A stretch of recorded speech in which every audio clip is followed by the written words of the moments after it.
വെളിച്ചെണ്ണ ചൂടായി വന്നിട്ടുണ്ട്. കടുക് ചേർത്തു.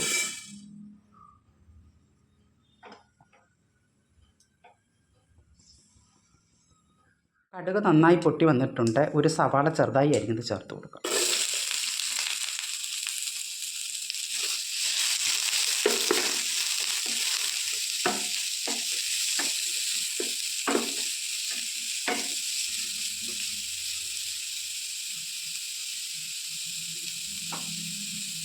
ഒരു ചെറിയ കഷ്ണം ഇഞ്ചി ചെറുതായി അരിഞ്ഞതും 3 വെളുത്തുള്ളി ചെറുതായി അരിഞ്ഞതും ഒരു പച്ചമുളക് ചെറുതായി അരിഞ്ഞതും ചേർത്ത് കൊടുക്കും.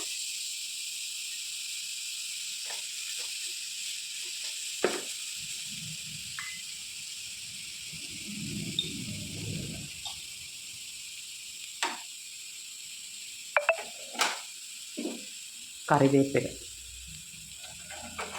അല്പം ഉപ്പ്, ഇതെല്ലാം കൂടെ നന്നായിട്ടൊന്ന് വാടി വരും. നല്ലതുപോലെ വാടി വന്നിട്ടുണ്ട്. 1/2 ടീസ്പൂൺ മുളക് പൊടിയും 1/2 ടീസ്പൂൺ മല്ലിപ്പൊടിയും 1/4 ടീസ്പൂൺ മഞ്ഞൾപ്പൊടിയും ചേർത്ത് കൊടുക്കും.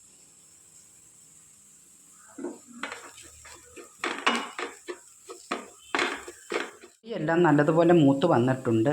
2 തക്കാളി ചെറുതായി അരിഞ്ഞത് ചേർത്ത് കൊടുക്കും.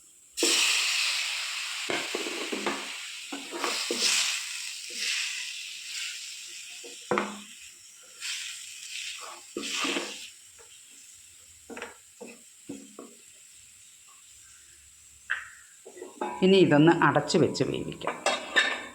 തക്കാളി നല്ലതുപോലെ വെന്ത് വന്നിട്ടുണ്ട്. ഇനി ഇത് ഒന്ന് തുറന്ന് വെച്ച് വേവിക്കാം. 1/4 ടീസ്പൂൺ കുരുമുളക് പൊടി ചേർത്ത് കൊടുക്കാം. നേരത്തെ ഞാൻ ഉപ്പ് കുറച്ചായിരുന്നു ചേർത്തുന്നത്, അല്പം ഉപ്പ് കൂടെ ചേർത്ത് കൊടുക്കാം. വെള്ളമെല്ലാം വറ്റി തക്കാളി നല്ലതായി വരണ്ട് വന്നിട്ടുണ്ട്. ചപ്പാത്തിക്കും ചോറിനും കഴിക്കാൻ പറ്റിയ ഒരു ചട്നിയാണിത്. എല്ലാവരും തക്കാളി ചട്നി ഉണ്ടാക്കി നോക്കണം. ഇഷ്ടപ്പെട്ടാൽ ലൈക്ക് ചെയ്യാനും സബ്സ്ക്രൈബ് ചെയ്യാനും മറക്കല്ലേ.